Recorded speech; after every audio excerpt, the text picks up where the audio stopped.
Well, as of this recording, we are 16 days away from the end of the Unicron backing opportunity.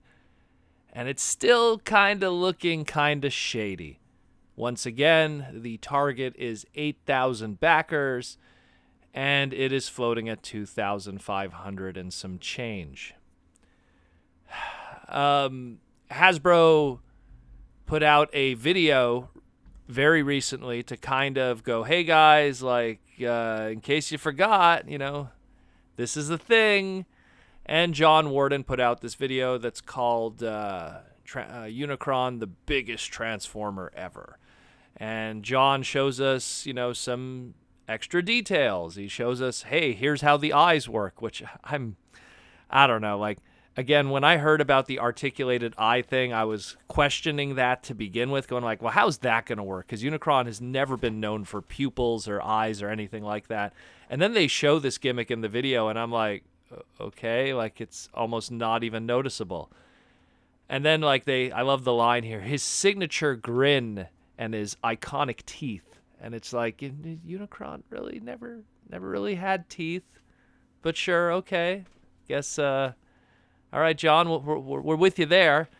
And the one thing, at least, that he said that caught my attention was he says, and other surprises. I hope it's stuff that we haven't been revealed yet about this toy, because I'd like another extra surprise, if you will, John. Something cool, something unexpected. Or maybe it's still stuff that we already know, and he just says, because he didn't talk about the munching maw of the planet mode, I guess that counts as a surprise because you didn't go to San Diego Comic-Con and see him mess with it or something. I don't know.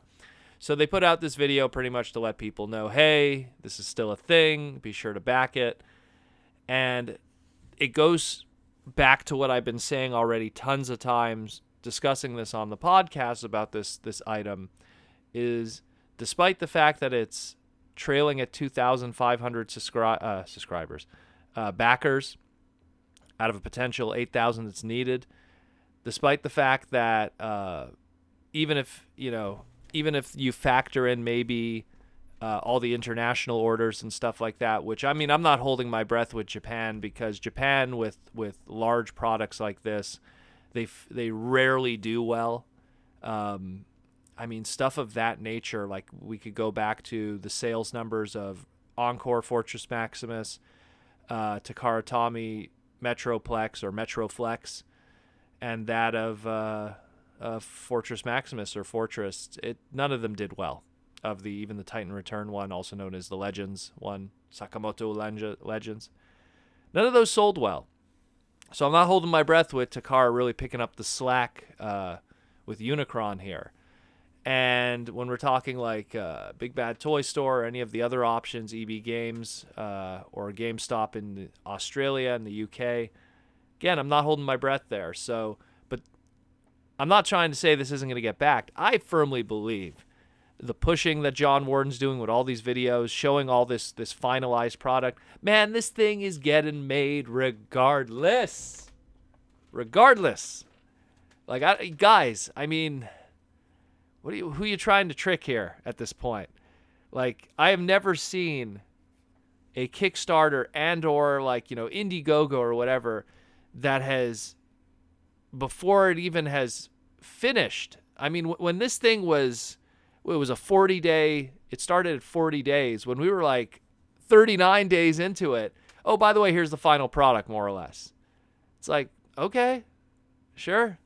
So this thing's ready to go. This thing is ready to go. It's going to be a made-to-order thing, and that'll be it, man. Like, I don't know. This is so funky.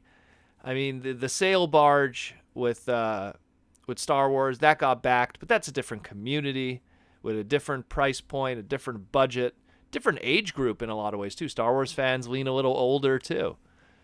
Transformer fans, I mean, we don't have that expensive price point from retail outside of Masterpiece. I mean, yeah, you could lean into the third party, but that's an X factor. But from the official retail measuring standpoint from Hasbro and Takara, like, it's really just Masterpiece is the only way to measure things. And yeah, they tempted us with Dinobot, with Beast Wars Dinobot, with Megatron, to see, you know, how high we'll jump with those prices. And some people jumped, but, you know, sometimes I wonder even about the sales numbers of Dinobot and Beast Wars Megatron. Did 8,000 of those sell? And I mean legitimately sell, not like, you know, bought from Big Bad Toy Store and then they sit on shelves forever. I mean legitimately, you know, manufacturer to consumer. How many of those actually sold? Yeah, maybe there's 8,000 Masterpiece Dinobots and 8,000 people's collections. But I mean, Masterpiece Dinobot isn't almost $600 with a big question mark of shipping and all, and God knows what else.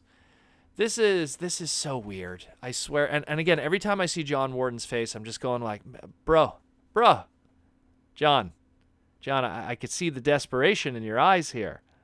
You know what I mean? Like you're going like, you're probably like said to like Hasbro investors, oh, don't worry, this is all gonna work out. And then it's hanging at that number, and he's sweating. He's sweating like crazy. But let's stay positive. I mean, again, I want this to happen. I backed it. I'm hyped. You know, 86 movies, my baby. I love it. And getting the biggest Transformer ever made, I mean, I already am looking at the spot. I'm looking at it right now. There it is. That's the spot where you're going to go, Unicron, and literally not pay rent in my house, taking that much space. I mean, I'm looking forward to it. But at the same time, it's like, it's kind of stressful for Hasbro right now, what's going on. And I don't know if it's a lack of interest, if it's like I said before, where people just kind of wait until the end to back something, or if maybe it's wallet fatigue. Maybe Transformer fans are just not in the mood to spend that kind of money on a singular figure, even though they kind of turn around and do that all the time with third party. But again, you know, third party might have a huge Ocular Max whatever, but I don't think 8,000 of them are being sold. I think, you know, it's the eccentric 300 guys that have that, if anything. So I don't know. I'm just kind of dishing out here my thoughts on after watching this YouTube video, and just looking at John and shaking my head a little bit, going like, "Don't worry, bro. Don't worry. It's all gonna work out." And then there's Aaron Archer in the back just cackling, you know, somewhere, just going like, "I warned you." I don't know. Anyways, let me know what you think about this. This is crazy.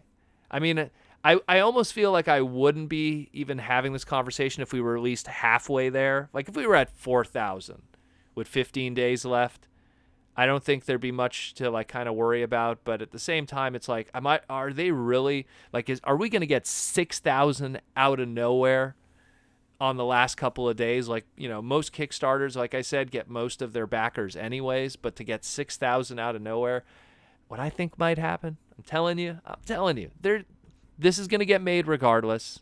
We're going to get it regardless. And it's going to happen one of two ways. Either, like I said, it's going to be a made-for-order thing, which it's going to be like, well, we're still going to do it, but since there's only 2,500 backers, those 2,500 backers will get it, and then we'll maybe make an extra, like, you know, 100 for the Hasbro Pulse store, and that'll be that. Or the flip side of it is there's going to be those 2,500 backers, and then magically it's going to get funded out of nowhere, and Hasbro's going to be like, "Oh, look how much of a success it was. Hey, it got 8,600." And it was really just Hasbro just padding out the numbers to make it happen so it doesn't look bad. And then an undetermined amount of these Unicrons will be out there in the open, obviously to the actual backers and whatever else. I don't know. It's just, this is wearing I'm tinfoil hat on my head right now, trying to make sense of this anomaly that we've yet to experience in our fandom. I mean, this is the first time we've really had to ever deal with something like this, and I've had a very, very weird history when it comes to Kickstarter and that kind of stuff. Very negative history, if anything. I feel like everything I've ever backed has had some kind of drama or just never happened. I mean, I don't want to like bash on people personally, but like I've kickstarted 3 different things, and all 3 of those things had some kind of roadblock. One of them, I've still yet to get the thing, and it's been 4 years. And then I asked for a refund, and it's like, "Sorry, you can't get it. One of those things, when I finally got it in the mail, this is a different one, it showed up broken in the mail because they put it in a padded envelope and it was something that was fragile because they're geniuses. And I swear, if I told you what it was, you'd be like, really? They put that in a padded envelope? They're that dumb. But I don't want to say what it is because I don't want to kind of like point fingers to people and people figuring out. I don't want to bury them. I feel bad. Sometimes people are so dumb that I feel bad for them. And the last one, well, I paid a lot of money, kind of supported that creator my whole life. And, well, that was just a cluster, to say the least. You could probably take a guess what that one is. But needless to say, had a bad experience with backing stuff from people who are even professionals in the industry. So I'm just hoping this Unicron thing pans out. But I don't know at this point. This is getting really weird. And we're like 16 days away. I'll obviously do this video again when we're 10 days away, I guess, maybe. Or 5 days away or 1 day away. But I don't know.